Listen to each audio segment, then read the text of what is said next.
La seule histoire vraie, c'est celle qui a été écrite par les vainqueurs de Golgotha. Parce que notre Seigneur, il est le vainqueur de Golgotha. Et il est le seul vainqueur qui a écrit l'histoire d'une manière objective, d'une manière vraie. Dans cette histoire, il relate comment la chute a été entamée, comment il écrit toutes choses, les faiblesses de son peuple. Il écrit même la chute. Il relate toutes choses. Et il explicite que c'est par la grâce, c'est par la foi que tel a vaincu, tel a fait ceci. Donc, notre Dieu est l'unique historien honnête. C'est lui qu'on a appelé le vainqueur de Golgotha. Il a vaincu, mais son histoire n'est pas trafiquée. Par contre, nous savons que l'histoire telle que nous la connaissons, ça a toujours été le fruit des écrits des vainqueurs. Et l'homme, quand l'homme arrive à dominer sur l'autre, il falsifie tout.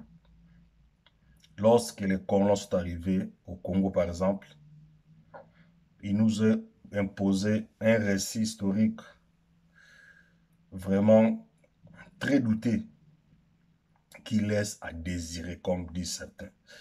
Donc, les récits historiques tels que les colons, les premiers explorateurs européens qui sont arrivés, ou blancs qui sont arrivés en Afrique, ils ont falsifié l'histoire.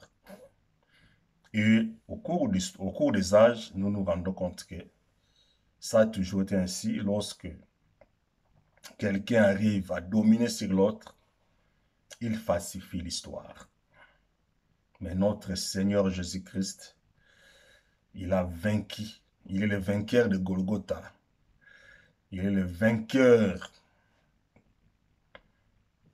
de Golgotha, mais il a écrit l'histoire du salut dans la vérité. Donc, mes frères dans le Seigneur ou mes amis, nous vous demandons de placer votre confiance totale lorsque vous lisez l'histoire du salut, lorsque vous lisez la parole de Dieu. Vous devez la croire sans douter, sans réfléchir.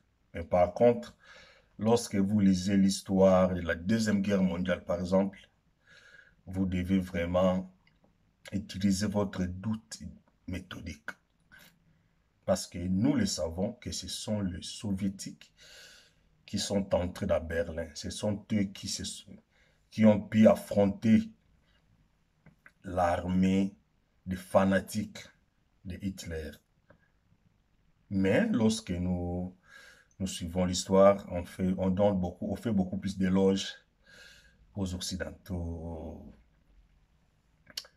au débarquement du Normandie, alors que la vraie bataille, c'était dans l'Est, c'est pas dans l'Ouest. Mais chacun cherche à tirer la gloire de son côté. Donc, nous vous exhortons de considérer, de croire, de placer encore votre confiance dans le Seigneur. Nous sommes au temps de la fin. C'est le temps où nous devons dire toute la vérité sans gants parce que nous sommes au temps de la fin. Bientôt, le Seigneur Jésus-Christ va revenir. Donc, nous devons vous parler ouvertement que croyez la Bible. Tous les autres livres, ce sont des récits non objectifs. Si on veut parler de l'histoire de l'assassinat de Lumumba, chacun parlera selon ses convictions, selon. Donc, il n'y a pas d'objectivité dans ce que l'homme fait. L'homme n'est pas objectif. Mais notre Dieu ne triche pas. Vous savez une chose, lorsque le Seigneur Jésus-Christ était venu accomplir le salut, comme il devait porter un corps tel que le nôtre, donc il devait aussi à faire face à nos souffrances liées à cette chair. Il devait avoir la fatigue, il devait avoir faim, il devait subir toutes choses. Mais en lui, il était Dieu 100%. Donc il pouvait faire des choses, il pouvait tricher. Mais la Bible dit que il n'avait pas saisi cela comme une proie à être semblable à Dieu. Notre Seigneur Jésus-Christ attendait, même s'il avait faim, il devait attendre jusqu'à ce qu'on prépare la nourriture normalement. Il n'avait pas à faire des miracles pour faire sortir le pain. D'ailleurs, le diable lui a proposé une option pour le pousser à dévier, à ne pas respecter le plan divin. Mais Dieu, le Seigneur Jésus-Christ a refusé. Donc, nous devons placer notre confiance totale au Seigneur parce qu'il est le seul qui ne triche pas. Nous, nous trichons. Nous faisons des récits avec nos connotations tribales, régionales ou amicales. Nous falsifions des choses et nous sommes aussi limités. Nous demandons, si un historien veut faire un récit, il va poser des questions, il va faire des recherches. Les personnes qu'il va croiser, qu'il va interroger, seront-ils toutes objectives? Question mark. Raison pour laquelle nous vous demandons. Pas plus tard qu'hier, j'ai suivi une information par rapport à la 200e anniversaire du couronnement de Napoléon. Et l'historien en question qui parlait du tableau de Napoléon, il a dit que Napoléon avait ordonné à son peintre dessinateur de falsifier l'image de son couronnement pour donner beaucoup plus de crédit auprès du peuple. Parce qu'il y a eu des gens qui ont boycotté cette cérémonie, mais Napoléon avait dit à son peintre de falsifier les tableaux pour donner beaucoup plus. Donc c'est un peu ça. L'histoire telle que nous la connaissons a été écrite par les vainqueurs.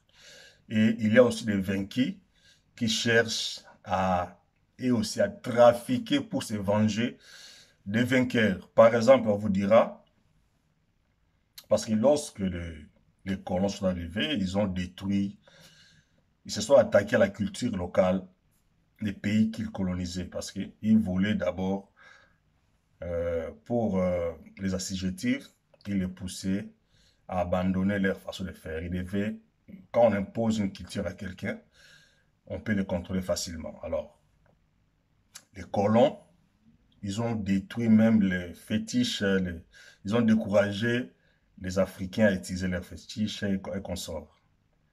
Et maintenant, les Africains aussi, pour se venger, ils commencent à dire que leurs fétiches, là, ce sont des dieux. Leurs nganga, ce sont des dieux, les dieux créateurs. Donc, ça, c'est l'histoire écrite par les vaincus. Là, on aura à la développer dans nos prochaines éditions, donc dans nos prochaines émissions. Donc, pour aujourd'hui, nous voulons seulement dire que l'histoire telle que nous la connaissons aujourd'hui, ça a toujours été écrite par les vainqueurs. Ils trafiquent, ils embrouillent. Donc, nous ne pouvons pas prendre la science comme quelque chose d'absolu. Mais au contraire, nous devons prendre la parole de Dieu comme l'absolu. Nous devons croire Dieu à 100% parce qu'il est sérieux, il est honnête. Dieu est l'unique historien qui soit honnête.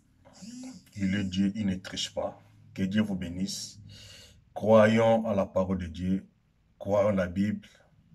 C'est le seul livre qui raconte l'histoire de Sali. L'unique histoire qui soit vraie, Que Dieu vous bénisse, c'est votre frère Barley. On se voit, Dieu voulant,